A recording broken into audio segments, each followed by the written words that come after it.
Hey guys, this is Jeff. I know what you're thinking right now. You're saying, did I miss the intro or did Jeff just not edit it in? No, everything's good. Everything's all right. I just wanted to take a moment to talk to you guys about something real quick. Yesterday, Headspace and Timing, the show that comes out on Tuesdays here on Change Your POV Network, released a show where I was a guest. And I talked very seriously and very candidly about PTSD and how bad it was for me and my struggles with it and getting help. If you haven't, I want you to go back and I want you to listen to Dwayne Francis' show, Headspace and Timing, the show that was released yesterday. You can find it right there on your iTunes browser. You can go to the website, go click on Headspace and Timing, listen to yesterday's episode. There's no joking around, there's no laughing, no funniness. It's a very serious episode about some very serious topics, and it could help a lot of people.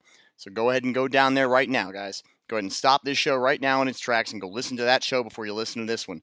Once you listen to that show, if you know someone who can benefit or get something out of listening to that show, you sit them down, you make them listen to it. Dwayne Francis is doing great things, and what he's putting out in that show with the help of me giving my story is going to help save people's lives. Believe it. Here comes that intro you guys are waiting on, and let's get into learning something about the Revolutionary War and the Battle of Trenton. Can you keep a secret?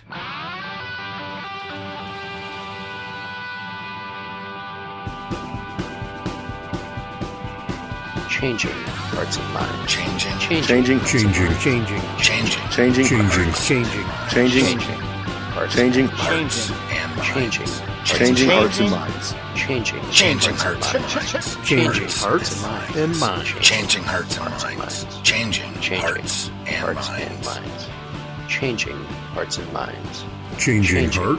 and minds.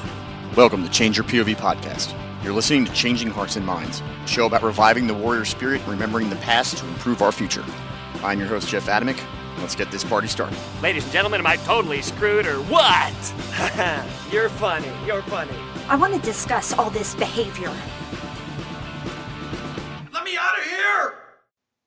Hey guys, welcome to Changing Hearts and Minds. This is your host, Jeff. And today I am joined by, as you guys remember, Andrew McDowell, my buddy from Neophyte in the Woods. Andrew, say hi. Hi. Hey guys. Hey, we are going into part 2 of our series on historical battles and things you should know. And something that dawned on me when we were doing the research for this, Andrew, was I realized that, as we said in the last show that we did together, which was the Boys of Pointe du Hoc, we talked about how important that one battle was for the entire success of D-Day. And you remember that we talked about that. Yep, we did. Well, there was something about this show that made me feel the same way about this battle that we're gonna go into today, and I will come to that in a second. But I realized in research how important this battle was, and although this battle is much like the Battle of Pointe du Hoc, it is not an unknown battle. People know about it, but I do not think people realize how important this battle is.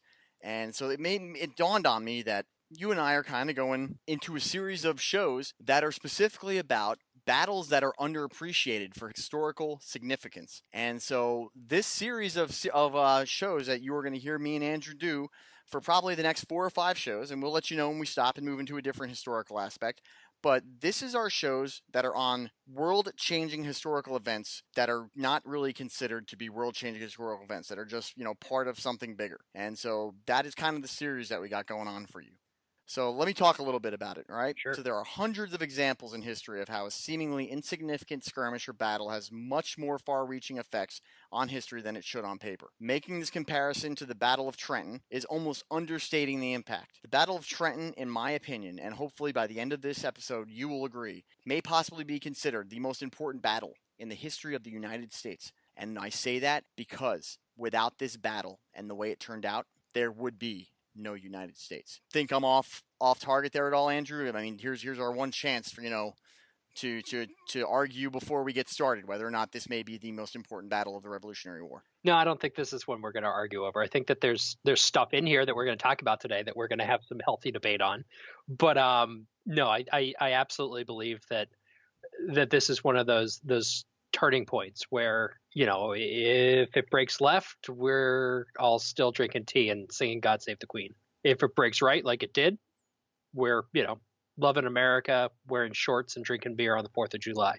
Had you asked me 2 weeks ago before I started researching this, I probably would not have agreed. Now, do I agree that the Revolutionary War is absolutely necessary and that there were moments and times? Yes.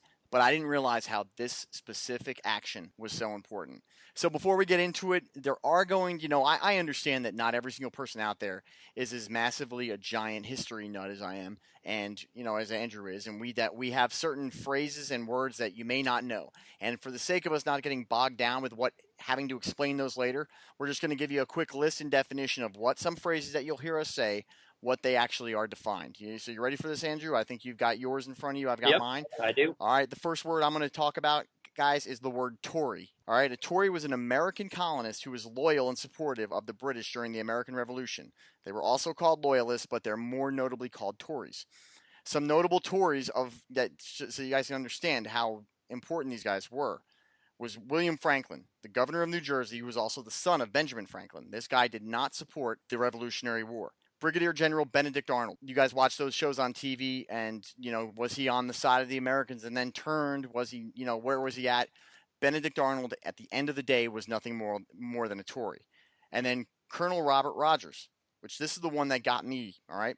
Colonel Robert Rogers, Rogers Rangers, British officer during the French and Indian Wars and the American Revolution, who is famous for creating the Rogers 28 Rules of Ranging, still used by the U.S. Ranger units today as a list of commandments for operating as Rangers. He is portrayed in the AMC Revolutionary War show Turn by actor Angus McFadden. So before we go on to the next definition, guys, just so you understand what a Tory is and how important they are and why it's not just some throwaway phrase, only 3% of the American population were considered revolutionaries during the Revolutionary War. That means 97% of the rest of the people were either didn't care or were Tories. Andrew, what else do we need to know? So we're gonna bring up again and again and again in this conversation a German name, Hessians, a German auxiliary military unit. Basically, they were mercenaries. They were contracted by the British Army to come and fight for the British in numerous conflicts, but notably here for our purposes, about 30,000 of them fought for the British during the Revolutionary War. That accounted for just about plus or minus a quarter of all the British combat forces that saw service in the colonial theater. They also, obviously served as mercenaries in other conflicts, not just for the British, but they're most famous for their part in the American Revolution. Their name comes from the German state of, I believe it's Hesse-Kassel. My German's a little rusty in that I've never learned it. And about 40% of the, and that's relevant because that's obviously where the name came from. And the name came from there because about 40% of the German troops in the British Army serving at the time of the Revolutionary period came from this German state. A couple other, things to keep in mind is that this service to foreign powers wasn't a new development, for the Germanic military. The history goes back as far as the Holy Roman Empire, where German city-states or German states would offer their standing professional armies out as mercenaries to nearby countries. Just three other points. They were hired because the British found it, frankly, easier and cheaper to just hire the Hessians versus recruiting, training, and paying their own troops. So, think about it as outsourcing. It was a thing even in the 18th century. These troops weren't volunteers. Like in the British Navy and to a lesser extent the British Army of the time up through the Napoleonic period, most soldiers were quote unquote recruited by press gangs. So they were basically drafted. Somebody would show up and say, "Congratulations, you're in the Navy now. Go get on that boat." And and that's how it was. And I think that it's interesting to note that they were press ganged, but they had pretty high esprit de corps and were well respected as fighters. And the last fact I wanted to kind of spit out here was that they show up in literature. Everybody knows the legend of Sleepy Hollow. My fun fact here is that the headless horseman in that story was a Hessian trooper who lost his head to a cannonball at I believe the quote is, some nameless battle in the American Revolution. So let's just assume it's the Battle of Trenton. Kind of have another cool approach to that story. That's great. That's a great piece of information. But the one thing I will contradict is I will not accept Ichabod Crane as being a member of Washington's military. Because Ichabod Crane seemed like a little creepy guy, and I want to look at my heroes as heroes. Here's something that is actually, it could be argued by some people one way or the other, and this is in regard to the Hessians and their use during the Revolutionary War. I found this out through a actual British historian that I know that worked for the British military that I had known back in my days of working in Egypt for the multinational force and observers. The reason that the British people are told nowadays that the Hessians were used was simply because when they were trying to raise up people to go fight for the crown in the United States, they were not getting as much support back home as they had hoped. So they had to up their friggin' use of the Hessian forces there. And according to him, his reason for that was that many British citizens looked at the Revolutionary War as almost an internal civil war against the crown. And they didn't support outright the battle of the colonists for their own independence, but secretly they weren't going to go up and take arms against them. And because the British could not fill their recruitment ranks as well as they had hoped, they were forced to use the Hessians to fill a lot of those gaps. And so that's a little bit of a note and a little bit of a nod to the British people back then who saw the struggle and the fight that the American colonists were making and decided to even if not outrightly support them, to support them through inaction leading forward. Now, having said that, the Hessians were as you said before, they were a well-trained, well-respected, and in some cases very feared fighting force. Mm-hmm. The last term that I want to tell you guys before we get into it is a Durham boat. Spelled Durham, D-U-R-H-A-M, like the city here in North Carolina, but not the same. These were large, wooden, flat-bottomed, double-ended freight boats, and they were used primarily on interior waterways of America, and they were named after the Durham Ironworks in Durham, Pennsylvania, not Durham, North Carolina. And that's where they were primarily used to haul freight on the Delaware River back and forth. So these were larger boats that were used to carry heavy loads across the river. And specifically, the Durham Ironworks in Pennsylvania is where a lot of the Durham boats that are in this story did actually come from. So let's go into the situation of the Battle of Trenton, and I'll start off by giving you guys the friendly situation at the time. So let's go back, right? It's early December 1776. The morale of the Continental Army at rock bottom, guys. And what I mean by that is Washington as a general and the Continental Army had suffered some massively embarrassing defeats at the hands of General Howe and General Cornwallis, who were the two. General Howe at the time was the commander of the British forces, and Cornwallis was one of his main guys. They had suffered massive losses in New York and in Pennsylvania or in New York and in New Jersey at the hands of the British Army, and they were desperately low as far as morale was concerned. Under the command of General George Washington, the U.S. Army had been defeated and forced to retreat out of New York and New Jersey as a whole, and they were across in Delaware, right? Approximately 90% of those who served in the Army in Long Island earlier that same year were gone. They were either killed, captured, deserted, or their enlistments were coming up to expire in less than 1 month. All right, these actions had decimated the ranks of Washington's army. There was a lot of issues with money going on in the continental time period. Congress could not get any money to pay these guys. They couldn't get their enlistments to extend. So you've got a very small number of guys to begin with that were filling the army. They're even lower now, and they're 30 days, guys, 30 days away from these enlistments expiring. If you remember your history correctly, the Declaration of Independence was a death sentence to anybody who participated in signing it or supporting it. So at the end of these 30 days, these guys had the option to keep fighting for a losing team and maybe get killed, or if they stuck around afterwards and survived all that, and when we lost the war, the onslaught of British retribution from the crown would have had them hanging at the end of a rope. So there was not a good chance for these guys to be sticking around. Washington knew it, and so did they. George Washington himself was experiencing doubt. Leading up to Christmas of that same year in 1776, he quoted in a letter to his cousin in Virginia, "I think the game is pretty near up," end quote. And he was not talking about a chess match between him and Alexander Hamilton. He was talking about the war. He was convinced that it was just about over. The British military, after landing on Long Island, New York in August, pushed the Continental Army out of New York completely, across the Delaware River, leaving New Jersey completely under control of the Hessian forces. So you have to understand, at the beginning of the war, the Americans, the Continental Army had Boston, New York, and Philadelphia were completely under the control of the Continental Army. You have New York completely gone, now in the control of the British, and you had Philadelphia had been now abandoned by the Continental Congress, who had fled, leaving everything in the hands of Washington without, the one good thing is he didn't have to ask them for permission, but the bad thing was he was left holding the bag while they all fled to Maryland to try to hide from the oncoming British onslaught. Some of the units and people of note that are involved in this battle Obviously, General George Washington, the commander-in-chief of the Continental Army. There was Greene's division, which was Major General Nathaniel Greene, which had 4 brigades in it. One of them is the 1st Delaware Regiment, which was led by Colonel John Hazlitt. For those of you people from New Jersey, you have Hazlitt Township in New Jersey. That is named after Colonel John Hazlitt. Sullivan's division, which was the 2nd division inside under his command, was run by Major General John Sullivan. It had 3 brigades.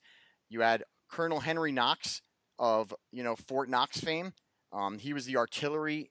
He had the artillery division, which had at that moment. Sorry, before you move on from Henry Knox, I want to inject something cool. Self-taught. He owned a bookstore in Boston and taught himself artillery and how to fire guns and how to run basically an artillery division, for lack of a better term, out of books. He taught himself. Just have to give a little shout out to my That's fellow impressive. Boston guy. And nowadays we think about these units and these large units, when we think about hundreds of guys on the units.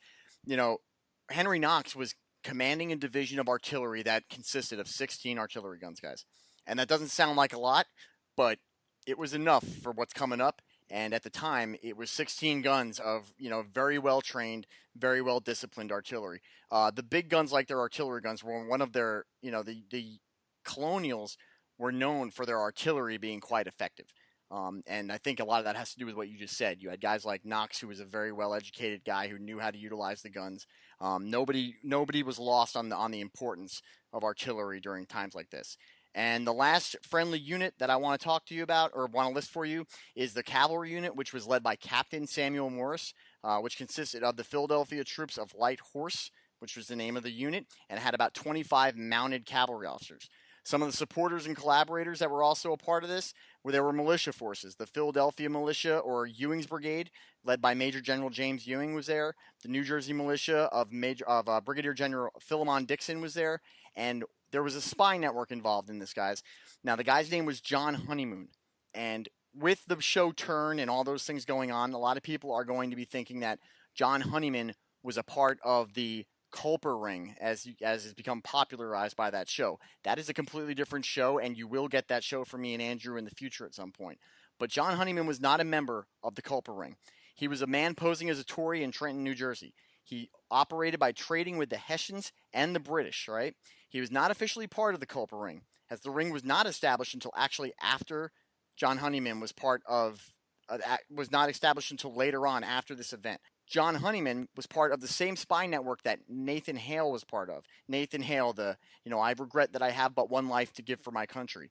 Nathan Hale, who was captured and executed by the British. This execution is what prompted Washington to establish the Culper Ring to protect his network of intelligence agents from being found out by the British. So Nathan Hale's death and the loss of assets like John Honeyman because of Nathan Hale's death is what led Washington to establish the very famous, now noted Culper Ring. John Honeyman had quite a bit to do with what was going to happen in the next few days there in New Jersey. And the last guy I want to mention that was a very big part of this was the guy who wrote Common Sense, Thomas Paine. Thomas Paine had just recently released another piece of work that was titled American Crisis. That pamphlet called American Crisis was read aloud to Washington's men 2 nights before the Battle of Trenton, and is noted to have been something that inspired them specifically to go out and defeat the British on this. All right, so let's move on real quickly to the enemy situation. What was going on over there in New Jersey with your German friends there, Andrew? What do we have happening over there? Sure. So we got a couple of different things going on. We have an overall British command who, as Jeff so eloquently put it, was kind of locking down the city of New York, Long Island, and kind of the key ports in the continental area. It was overall commanded by General William Howe. Interesting to note, his brother Admiral Howe oversaw the British Navy that was attached to the British kind of colonial divisions. The guy who had, I guess you could say, operational command of the area was General Charles Cornwallis, who would later surrender at Yorktown and basically end the Revolutionary War as we know it. We have Hessian units and we have some British units. We had the British 16th light dragoons. So these are light cavalry troopers. They're not, armed. They're not like the heavy horse who are, going to have 16, 20-foot chargers. They're designed more to be scouts and to chase down infantry. They're not breaking formations. They're designed to, when you've broken the enemy, ride them down and either capture or kill the infantry. We don't actually have a commander available for this unit. Do we not have a commander available because there actually wasn't there? Or he was there. We don't have a historical record, I guess. So, okay, yes. Yeah, I just want to make that clear, that it wasn't that there was no commander there. There was just, you have to understand that back in the 1700s, we don't know every single person's name. There is no historical name attached to the 16 Queens Light Dragoons unit. And, there may have been a record at some point, and there probably was, because the British are definitely known for keeping good records. But remember, the war ended and the British lost, so presumably they burned a lot of stuff of sensitive nature. So maybe we lost it in a fire. But that was the only British unit that was kind of immediately surrounding the area that we're going to be talking about today. There was a Hessian unit, Rawls Brigade, led by Lieutenant Colonel Johann Rahl. It was made up of a couple of different regiments and a couple of different units. There was a Grenadier regiment, so these are kind of the elite of the forces. They're big guys, very intimidating. If you go and watch Napoleonic movies, about like Waterloo is a good example. They're the guys who are in the middle of formations. They're wearing like big black hats. Obviously, the Hessians didn't wear this, but they were these were the troops that people kind of associate with the period. They're the elite of the elite. They're like the poster children for the Hessian forces, kind of, right? Exactly. Then we had 2 units of regiments of Fusiliers. They're another kind of elite troop. They had more diverse specialties, but they were mostly light infantry used for skirmishers, right? So in this period, you have big bodies of troops and lightly armed troops out in front, looking for the enemy or harassing them, trying to take out officers when you can. So those were what the Fusiliers do. And then finally, we had the Jaegers. Jaeger means hunter. They're light infantry, scouts and sharpshooters and runners. So they're kind of your prototypical light infantry, like you'd see the Green Mountain Boys from Vermont kind of engaging in the war a little bit later. Right. So and they were supported. They had a little bit of artillery. They didn't have quite as much as the colonial forces. They were 6 guns. And that, guys, so just so you know, before we get back to it, that is going to have a large effect on the outcome of this battle. Yep. And it actually, brings Frank Knox Henry Knox is gonna have a little something to do in there in a little while. So that's kind of the order of battle for the Germans. But I'll give you a little bit more on the situation before we start talking about the mission itself and how the decision to cross the Delaware. Yeah, buddy. We need some intel. Give us some of that intel that we Here got we going go. on. So the British forces, following some pretty significant victories and resulting in some pretty serious troop and morale losses to the colonial forces, made plans basically to settle in for the winter. At the time, you didn't operate in the winter. You went to winter quarters. You sat around. You trained. You drilled. You brought more reinforcements, and nobody really. There was no fire maneuver. There was nothing, and that's largely because it was just too hard to fight a war in the winter. Yeah, for those of you guys who are listening, to get an idea of it, when you hear about Valley Forge and the wintering over in Valley Forge, this was the kind of the general activity that happened. You hunkered down in a small area where you could keep supply lines open because you had animals you had to feed. You had to worry about disease and cold and movement, and it wasn't as like modern warfare where you had these kind of supply lines that can get you stuff in a short period of time. So you had to settle down and prepare for the whole big idea of the spring offensive comes from the fact that you've been down all winter, hunkered down, like you said, training, rebuilding your forces and getting everybody ready for the big spring offensives. And, on top of that, they were expecting a very harsh winter. And frankly, the colonial army was starting to fall apart. Intelligence and kind of common wisdom of the time was sit there through the winter, maybe a little bit into the spring and fight a defensive war. And likely the colonial army will fall apart and there'll be nothing left to roll up the rabble. Not quite what happened. No. Like I said, we pretty much invented we invented unconventional warfare and guerrilla tactics, and that served us well here. But tell us a little bit talked about John Honeyman and the non-culper ring and more the Nathan Hale's efforts, spy work and intelligence gathering. What was John Honeyman's contribution to Sure. to the intelligence gathering to the decision for the upcoming mission? Absolutely. So, as you mentioned before, he was spying on the British and Hessian troops, and he was doing that by trading with them. So he'd count troops, he'd assess, levels of supply and see how things were going. Right? Was morale high? Was morale low? Did they have enough eat? Did they have enough ammo? And once he gathered enough information, he needed a way of getting the information to General Washington. Didn't have a radio, didn't have messenger pigeons, didn't have a runner, didn't have any way of getting it out. So what they agreed to do ahead of time was have a mock arrest occur. So what would happen would be he would get arrested by colonial troops, and they'd bring him to the Continental Army camp. He'd sneak away. He'd have a conversation with Washington, tell him what was going on, and then he would, quote unquote, escape and make his way back to Trenton. This way his cover remained intact, and he was still able to get the information over. And from what I understand, this also assisted in the counterinsurgency misinformation campaign, because if I remember correctly, and you'll know more since you went and researched this, he did bring back false information about the intent of the colonial forces back to Colonel Rahl, did he not? Yep, that's exactly correct. He basically painted a pretty bleak picture of colonial. The colonial army. They were failing to maintain a fighting force. They weren't training. People were defecting left and right. And he kind of bolstered that view that the colonial army is falling apart, and all you have to do is basically hang out until spring, and then you'll be able to just push them over and overrun them and wipe your hands of the whole messy thing, go have some tea, and go back to England. Right, and the beauty of that kind of intelligence, and then that false intel, was that for all intents and purposes, it wasn't false. The American or the colonial efforts were on in their death rattle. You had no Continental Congress in Philadelphia feeding any kind of intel to George Washington, which actually was a benefit in my opinion later on, because there was no one there to tell him he couldn't do this, what he was about to do, which I think may have happened.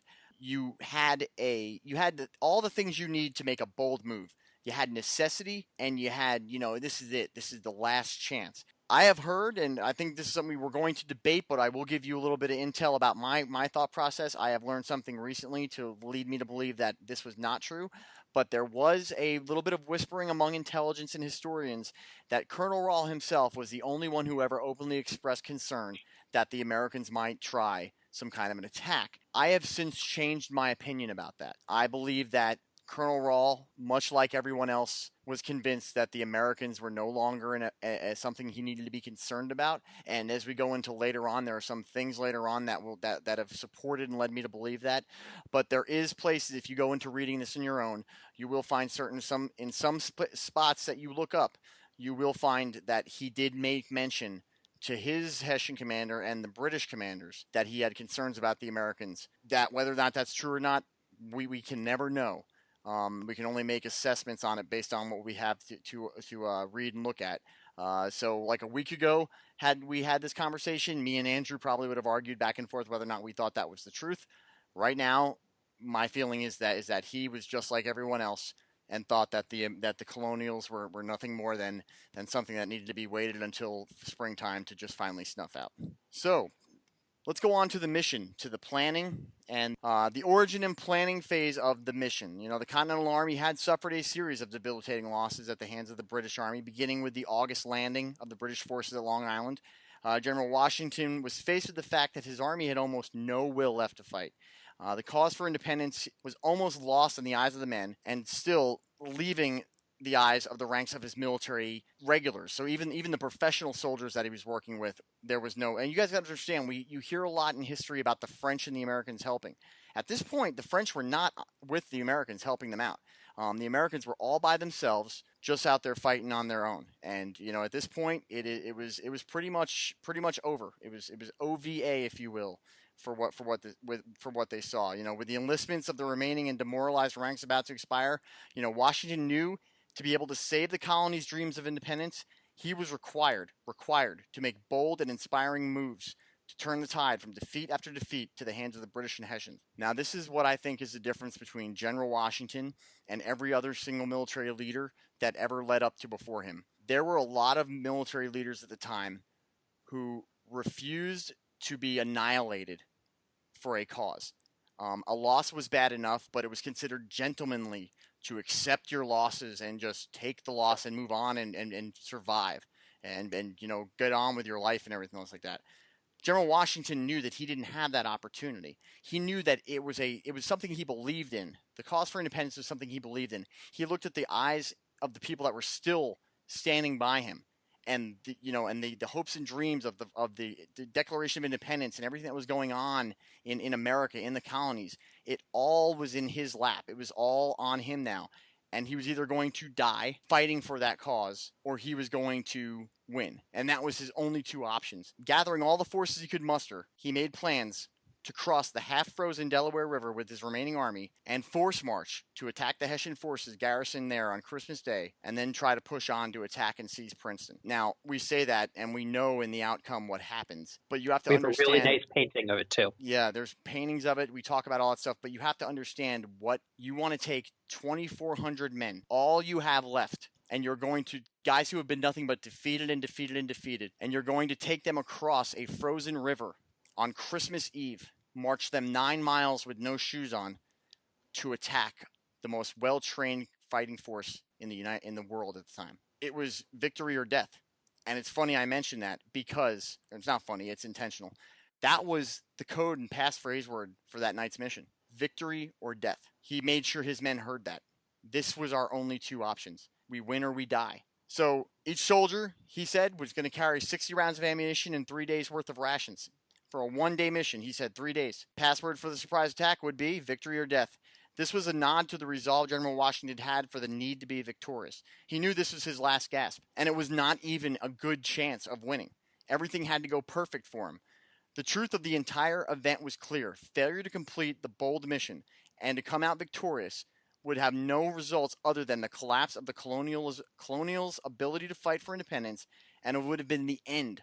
That in and of itself makes that 24-hour period the most important period in the United States. You can talk about the decision to send the Declaration of Independence, the establishment of the Culper Ring, and the stuff that the France coming into the war, and all that stuff is irrelevant if one man doesn't make a bold and inspired decision to lay everything on the line to seize a place that nobody cared about. Nobody cared about it. I mean, there was like we said before, there was a small group of British dragoons there, and then the Hessian forces. So the main British military didn't even think of Trenton and Princeton as an important enough area in the grand scheme of the war to have a large-scale garrison posted there. But he knew that he had to get a victory. He had to get something to motivate the men and put the British on the defensive. Here's another thing that a lot of people don't realize, is up until this point in the war, the American colonists and the colonial army had not launched any offensive operations against the British at all. None. There had been no fight taken to them. Every single fight that had happened in the war had been started by a round fired or a movement made by a British military unit. The river crossing. So here we are. We've got we're getting ready to do this. It's Christmas Eve. We are committed to it. Talk to me about let's start talking about the river crossing, Andrew. Come on, sure. Let's get into it. Let's get these people excited about what's going on. Let's go point by point, right? Let's do it. Minute by minute. Let's do it. So December 25th was raining. It was cold. The water was rising. Temperature was dropping rapidly. We went from, I believe the records are like low 40s down to just above freezing in a matter of hours. Visibility was really poor, and the river had started to partially freeze over. Yeah, right. And due to the weather and the time that it took for all the units to arrive at the actual crossing point, the mission, which was intended to have been completed, the crossing was intended to be completed by 3 o'clock a.m. They didn't start the crossing until like 1 o'clock, and now you are talking about 2,400 men and all their horses and all the artillery pieces. So they were already behind schedule before they even started crossing. And so we had a number of different kind of units interacting here. So we had all the troops that were going to cross, but obviously somebody had to be in command of the crossing. Henry Knox was in charge of like the overall logistics, making sure that the boats got to where they were supposed to be. And then we had John Glover's brigade in charge of the actual operation to cross everybody over to the other side of the Delaware. They were using the Durham boats to move men back and forth across the river, and they were using, obviously, they had to have something a little bit bigger to move their artillery across, so they actually commandeered large ferries to move the guns and horses across. They actually went across first, and then the men came back. Then the men went across. Right, and then the lack of visibility and harsh winds and the sleet conditions made the chances of the painted image that Washington you always see Washington standing and peering off into the distance in the Washington crosses the Delaware by Emanuel Gottlieb Lutz, the German painter. It was almost impossible for that to have been an accurate depiction of what it looked like crossing because the visibility was so poor that you would not have been it's very likely that Washington himself was hunkered down in a ball underneath all kinds of stuff, along with everybody else during the actual crossing itself. During the crossing itself was not without incident. There were a few soldiers that did fall into the river during the crossing, including Colonel John Hazlitt, the commander of the 1st Delaware Regiment, the one that has Hazlitt Township in New Jersey named after him. Thank God, every single person that fell off was recovered, and the crossing was considered successful with 0 loss of life or equipment during the treacherous mission. And that is considered beyond what the expectations were. It was expected that people were going to go into the drink, but it was also known that if you went into the drink, it was probably going to be the end of it because half of the Delaware was frozen over. Everyone gets over to the other side, and now they've got to do a movement. So let's talk about the movement, Andrew. So Washington's army had what amounted to about a 7-mile foot movement to get to the encampment in Trenton. Most of the guys who were in the army at the time didn't have boots, so they wrapped rags around their feet. This compounded the exposure of their already damaged feet just because you're wrapping not even wool cloth, cotton cloth around your feet. Cotton kills, so they, the feet are getting worse and worse and worse. There was an actual trail of dark red along the line of march, along that 7-mile line of march from their bleeding feet. After, during the march, this is where they started to lose some men. 2 men actually died of exposure or during the march. People say it was because of their feet. Let's be honest, they died because of hypothermia. Right. There are some written examples in some historic accounts that many of the sergeants, the NCOs at the time, had a lot to do with the fact that it wasn't more than 2 people. I've read that after the 2 men had died of, yes, and you are correct, exposure, they did a very good job of making sure that everyone else kind of stayed focused and moving. And anyone that looked to be, dwindling off, becoming, lethargic or started to look like they were starting to lose it, they were able to get them back in. During the march, Washington himself rode up and donned the columns. He encouraged the men to continue and to stay focused on the mission. Washington received a message during the march from General Sullivan reporting that the gunpowder his men had was beginning to get wet. Now, back then, guys, it wasn't like nowadays. That gunpowder gets wet, it doesn't work anymore. So there was a good chance that if all the gunpowder is wet, there was going to be no fight that could have used actual firearms. Washington famously responded to General Sullivan with this quote, "Tell General Sullivan to use the bayonets. I am resolved to take Trenton." And for those of you who are in the military, fix bayonets is the last thing you ever want to hear. This guy was telling his men to fix bayonets before they even started fighting. So that just goes to show you the resolve that he had to actually get this mission accomplished. During the march, the men split into 2 separate columns. This is about 2 or 3 miles into the march. All right, they made their way to the mission site by way of 2 ways. Greene, General Greene's division moved east towards Trenton, and it came at it from the far eastern side of Trenton. So it kind of swung around and set up on the other side to get it from the side that was between Princeton and Trenton was where they moved to. Sullivan's column, with General Washington in command of that, made its way west straight towards Trenton, and that was going to be the main body of the attack. So we get everyone moved to where they're at. Now, here's something that we didn't talk about before, and I just wanted to make sure everyone knew. 2,400 American soldiers against, I think it was between 1,400 or 1,600 Hessians.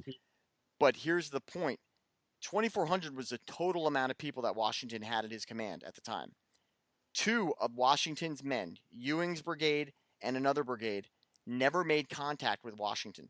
They were never able to get across the ferry in time. They were not there. So from what I can understand and from what I've read is, it was almost an exact match of 1,600 to 1,600 by the time they got there. So at 8 a.m. on the morning of Christmas, the outpost was set up by the Hessians at what is called Cooper's Shop on Pennington Road, about 1 mile northwest of Trenton.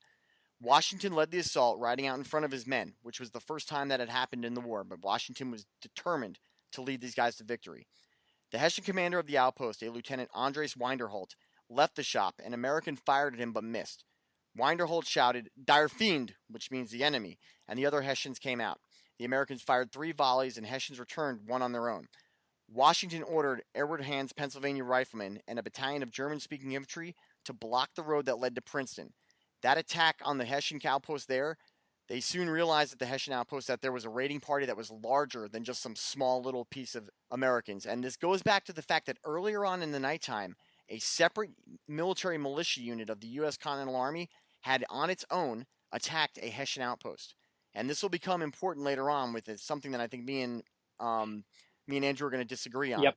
But you have to understand, Christmas Eve, they're expecting nobody. They've got a minimal amount of guys on duty right now guarding it. The story goes is that most of the Hessian militia was drunk in their tents. I don't buy this. I don't buy this for 2 reasons. Reason number 1 is the battle wasn't won in split seconds. There was an effective amount of battle that went on between the Americans and the Hessian forces. By all accounts, the Hessians actually put up a fairly decent fight. They made a very good attempt to try to get their forces rallied up and into their columns and their fighting positions. And let's be honest, the difference between the way the Americans were fighting here and the way that classic military fights happen, the Napoleonic type fighting, was you always see in these movies these guys all standing in rows, with take aim, fire, and then then they go through their reloading, and guys stand in big lines and get shot and killed. That's not what was going on in this battle. This battle was 100% unconventional warfare with small raiding units and guys moving, and there was a lot of maneuvering and countering, and that is, I think, in my opinion, the reason why the Americans were able to so effectively fight and win. Colonel Rahl did come out. He did fight, but it was only, I think his main part was only in the attempt to reorganize. So the Americans come in, they surprise the Hessians. There's a lot of shooting going on. They're seizing, they're shooting, they're moving. And now the Hessians kind of get their heads into the game. And Andrew, what happens when they try to attempt to reorganize? So they basically have been pushed out of the town by this point. But they made one last kind of push to retake the town, to consolidate their forces and make a breakout. Colonel Rahl decided to attack the Americans on a flank in the heights north of town. Yelling, "Forward, advance, advance." He and his troops began to move. The band was kind of in traditional style, playing fife, drum, bugle to help kind of boost morale. Washington was up on the high ground, and he saw the Hessians maneuvering and trying to attack the American flank. So he countermoved and positioned his troops in the kind of traditional battle formation to stand against the enemy. 2 Hessian regiments were marching along towards the middle of the town, but were caught in a crossfire from 3 directions. They were Continental troops firing on them, and there were actually civilians, residents of Trenton, who grabbed their bird guns or the musket that had been passed down the family, and were taking pot shots at the Hessians as they were maneuvering. Kind of in traditional, I'm going to say stubborn German fashion, they kept pushing forward.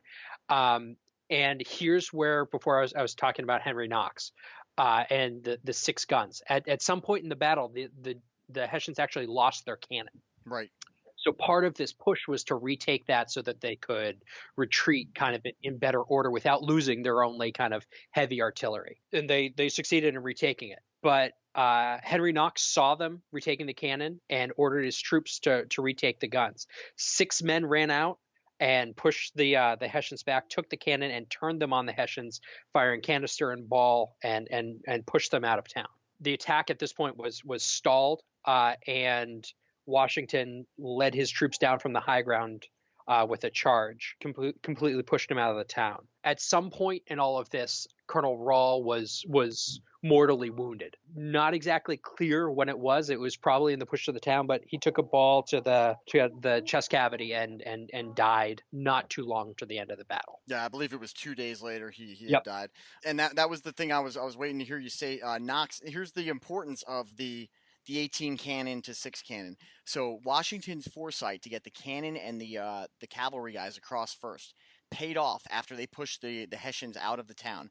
They had set up the cannon in a way to cover the one area that Intel had said they would probably try to reestablish their ranks. And by having those gun systems and that artillery and the cavalry set up in those locations, it completely was ability. They had the ability to disrupt any kind of reorganization that they had, and it became so confusing for the Hessians at the time that although they all understood what their orders were, there was a guys called the Kemptenhausen Regiment. They mistakenly marched in the opposite direction of where they were supposed to go. Confused, there had been word that they had marched in the opposite direction because they were cowardly and fleeing, but that wasn't the case. They actually just confusion led them to think they had to go somewhere else other than where they needed to be at, and they marched away from Sullivan's regiment, who had at that point surrounded and forced the surrender of the Hessian units. The final ending of the battle, believe it or not, was only 22 Hessians killed in action. Of that 22, one of those would have been Colonel Rahl 2 days later. 83 guys were wounded, 896 captured, including the wounded. The Americans suffered only 2 deaths from bare feet during the battle, or before the battle, and only 5 wounded from the battle. Well, we're talking about casualties real here. It's also important to note that of those 22 wounded, all 4 Hessian colonels who were commanding troops in the battle were killed outright. Right, and that says a lot to the Hessians. Their combat leadership. These guys died trying to lead their men. So any kind of word you would hear. Here's what I don't like about historical facts about the Battle of Trenton. People have always said, well, George Washington caught them with their pants down drunk. A, probably not a fact. B, because he caught them with their hands down, an untrained U.S. military was able to defeat a well-trained Hessian force. From what I see in historical terms, these guys were well-minded to fight correctly, have fought bravely, and I think it's a discredit to the Hessians' ability to fight to say they were drunk and unprepared, and I think it's a discredit to the American colonial army to say that they only won the battle because they took them by surprise. Because all 4 of the Hessian commanders died trying to renegotiate their forces into a position of superiority. So I think that this was a turning point because of the boldness of the operation, and because of the noted over and over again you hear about when you're reading about this, about Washington leading the charges.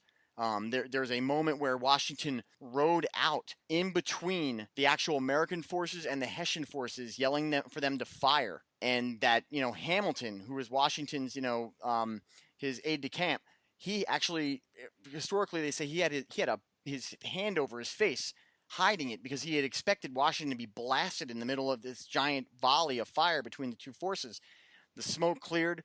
Washington still standing there after, leading 3 charges to the Hessian forces. These Hessian forces were captured. They were led back to Philadelphia, back across the same river crossing, and, 2 days later would go into the Battle of Princeton, which we're not going to talk about today. But let's talk about the one last thing after all this. 2 days later, the Hessian commander, Colonel Rahl, died. It is well known that it was Christmas Eve. There was a party going on, and that Rahl was at that party. We did talk earlier about the fact that there was a small militia versus Hessian skirmish. Inside the pocket of the Hessian commander, Colonel Rahl, was a note that he had received from one of his runners the night before. The story that I've heard, and I know that we can disagree on whether or not this is true or not, was that he did not open or look at that note. Now, 2 days later when he died, that note was open, and the note said, and I'm not quoting this, but this is pretty much the intent of the note, Washington's forces have crossed the Delaware, plans to attack in morning. Yep. Now, that part is not up for dispute, that the note was written and was delivered. You have told me when we talked about this earlier that did he read it and react to it, or didn't he? I like to believe that he didn't, because I'd like to believe that if he had read that and understood what it actually meant, that he would have had his forces in a better position to be expecting that 8 a.m. assault. And because he didn't read that, because of circumstances, because fortune favors the bold actions of Washington, the universe made sure that he didn't take a look at that or react to it. Because I do believe that with everything else I argue about their professionalism and their will to fight, that he would have been well prepared for the morning advance. And I do think they were caught a little bit by surprise, which did lead to them. And I know that you have a little bit of a different thought as to what that note means and what happened afterwards. So go ahead. So I can't find any historical sources that either first person, primary, what have you, that support the assertion that he didn't read the note. Right. It's my contention, and this is, I fully admit, is influenced by reading some David McCullough. Rawl may have actually reacted to the note. That colonial raid that we talked about before on the Hessian outpost may have been the raid that Rawl thought was coming. Or it may have been the raid that Rawl was informed about in the note. As we discussed at kind of the top of the program here, Rawl was receiving regular information that the colonial forces, Washington's forces, were shrinking in size. So it very well stands to reason that Rawl thought that raid was all Washington could muster. He reacted to it. He beat it back. He went back to his party. Did he get drunk? I don't think so. I mean, they're professional soldiers, but I do think that he did read it and did react to it appropriately. I think he just was ahead of himself in terms of reacting to it. He responded to the raid. He didn't respond to the crossing. And that's a fair enough. In counterpoint to that, I, just like you, have to admit that all of my thoughts on what that note means and what his reaction were to it are based only on the evidence that we have at our disposal. And because I have started to believe how important this battle is, and that, and the point of this story that we're trying to get after you guys is who dares wins, or, fortune favors the bold, or, necessity builds, great ideas and great actions. I honestly believe that he never either read or took credence to what he was reading. And if I say he didn't take credence, then I'm giving into the idea that he was not upholding his duty as I believe he was, because I believe they fought, with honor, and they fought as best they could. So I like to believe that it just happens to be one of those side notes of history where, God, if he had just opened up the note and read it, would we have won that battle? Or would he? Because if they were able to muster up a positive defense or a quicker reaction to the surprise attack and the unconventional warfare tactics that Washington and the colonials had given them that day, we may not have won the battle. It's very unlikely, because we had been defeated at every other action against them up until that point. So I think that it's one of those debatable things that neither one of us are wrong by thinking either one of our views. They're both interesting. It's one of those things that you're never going to know, because it's just not one of those things. But it is something that when you go out there and you read up on this battle, you're going to find two ways of looking at it. Generally, the people who think he didn't read it on purpose, or did read it and didn't react to it, are the same people who would give you the claims that they were all drunk and that there was, they weren't doing their duty. Me and Andrew want to give you guys a little bit of a different view. We want to believe that there was other circumstances, because I refuse to take the victory lightly, and Andrew refuses to think that he was that unprofessional to have not read it. So we're both right and we're both wrong. Neither one of us who knows what the truth is.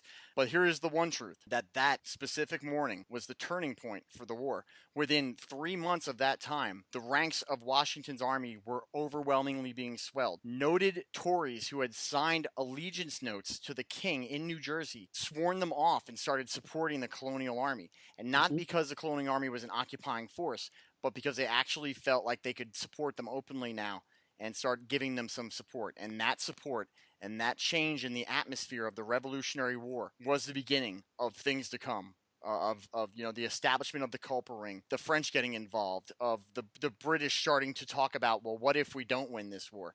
There was all kinds of things that came in the aftermath of the smallest skirmish next to the Battle of Lexington and Concord that everyone knows. And yet this was the first one that we won, and this is the one that changed everything, because it was a bunch of unconventional tactics, boldness, and putting it all on the line.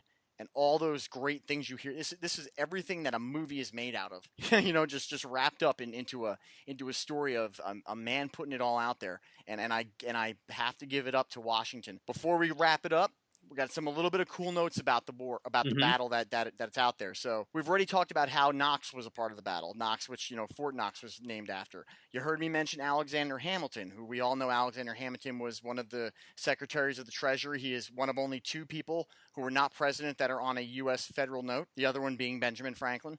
But there's other people that were at that battle that would be quite interesting. So 1,400 American soldiers against 1,400 Hessians, and out of those 1,400 American soldiers, I think we got three Yep. U.S. presidents. Yeah, George Washington was present there for the battle. James Monroe was present for the battle, and James Madison were all present at that battle. As a matter of fact, I believe it was Madison was actually injured quite severely and Yep, was, he almost died. barely he almost died. He barely survived. It was actually it was Monroe who was badly wounded. Oh, was it Monroe? Okay, so Monroe Yep. was shot in the arm, arterial bleed, barely survived. Madison was there. Yep. Hamilton was there, but Hamilton's good buddy was working over there with Colonel Knox. Oh, you mean Aaron Burr? Aaron Burr, yes, Aaron Burr, the man who would become vice president, first man who was ever impeached. No, I'm just kidding. He was I believe he was vice president, but he was the man who killed Alexander Hamilton in the duel. And the very first Supreme Court Justice of the United States, John Marshall, was also present. And obviously all of these guys were on the American side or on the colonial side. But that small little battle had all those personalities there, which when you talk about that time period and those kind of men, those founding fathers, it's no wonder that battle was won by us and that it ended up changing the war and turning everything around. Absolutely.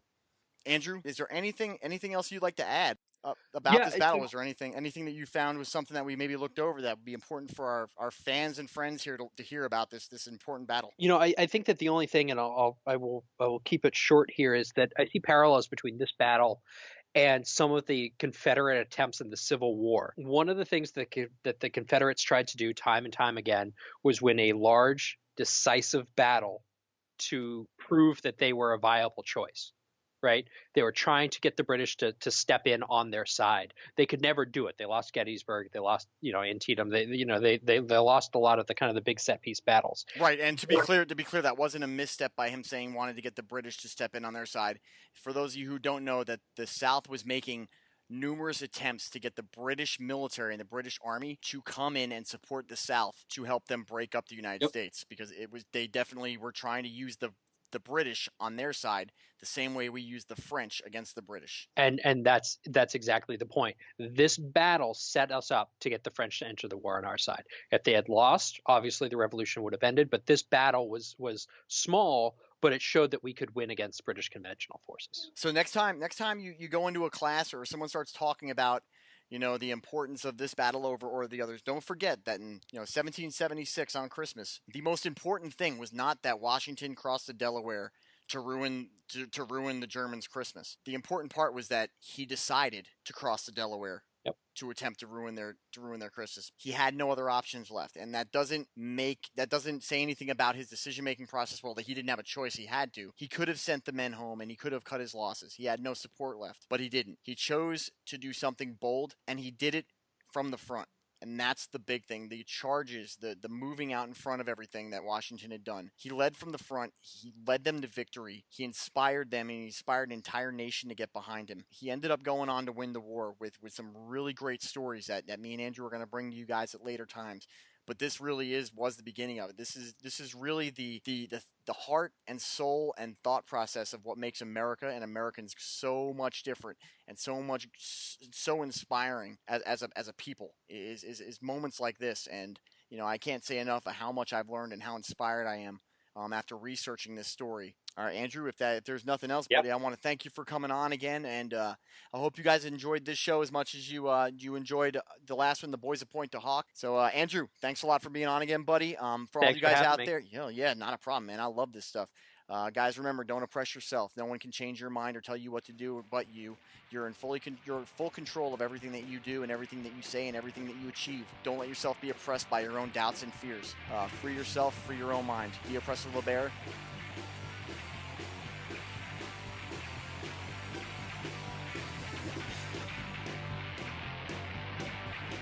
Change your POV, and all of its shows can help and heal and even educate. We want you to help us help others. Visit our Patreon page at www.patreon.com/changeyourpov. Become a patron of our network and our mission.